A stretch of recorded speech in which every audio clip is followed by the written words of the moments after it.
कौन एबे प्रथम वचन मागिबी कथा दब तो? हाँ हाँ माग, मु निश्चय देवी।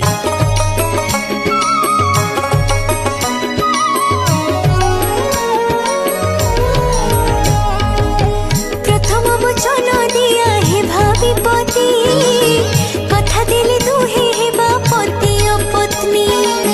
जेबे तुमे तीर्थ व्रत करिण जीव, सेते बेले मते निश्चय संगरे नब। यज्ञ करुथिले अबा पूजा करिले, मते निश्चय रखिब मम पाखरे।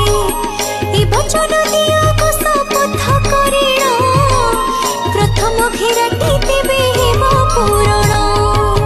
प्रथम वचन दिया हे भाभी पति, हे भाभी पति, कथा दिले दुहे हेबा पति ओ पत्नी, हेबा पति ओ पत्नी। कौन मो कथा रखिब तो? हाँ मु निश्चय रखिबी।